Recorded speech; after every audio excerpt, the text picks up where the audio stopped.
A day at the police station near Kenville Art Museum. Attention, everyone. We need everyone's cooperation for this operation.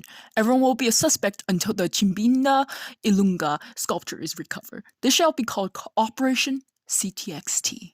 What does that mean? You'll never know. What? Nothing. Anyways, number 121, 122, 123.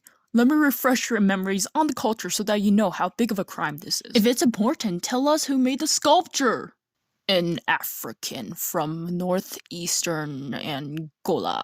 That doesn't say anything! Created in the mid-19th century, made with wood, hair, and hide. It's a sculpture with the size of 40.6 times 15.2 times 15.2 centimeters, or the American 16 times 6 times 6 inches. So, what does this have to do with us? Well, because you are part of the Chokwe tribe where it came from, it can't be a coincidence that it disappeared when you three were in the room at the same time. Hey, that's racist! Not really. You could be stealing it back to reculture your tribe. What the? Anyways, from the point of history, the Chokwe tribe has always been under the Lunda Empire as one of the 12 tribes. It went on from the 17th to 18th century, but you guys went independent and didn't want to pay the Lunda Empire tributes anymore. So you guys also traded in ivory and rubber, then expanded to the point of taking over the Lunda Empire.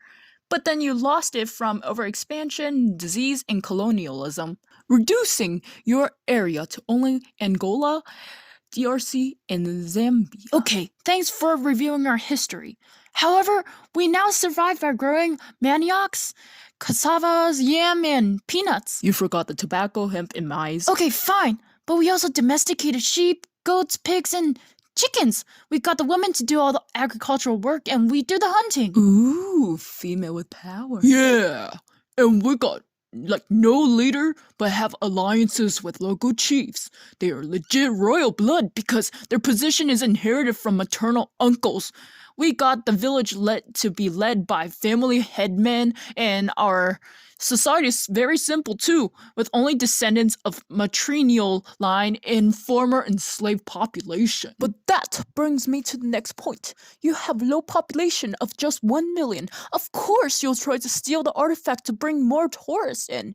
Am I right? That's horrible accusation. We recognize Kalunga, the god of creation, and also nature and Mahambas, and which is the ancestral spirits. Who said we really need the wood sculpture to return in power? Of course it's tempting. Chibinda Ilunga wasn't a higher being, but he was a royal ancestor of the Chokwe people.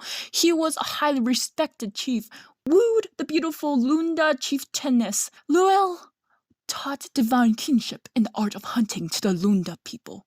He was also a great pride for the Chokwe culture, as he was a good chief to his people and cared for everyone's well-being. Well, that doesn't justify why any of us would steal it. Listen, the sculpture has a Chibinda motwe on, or a tri-lobe upturned flaring headdress, with the horns carved backwards to staff he has in the right hand, and also carved antelope horn on the other represents his power in hunting, the core men activity in your tribe. The sculptor gave him a large white feet to represent his walking distance, a beard with real hair to symbolize his royal heritage. He also has perfect muscles, shoulders that are thrown back with confidence, and a wide face.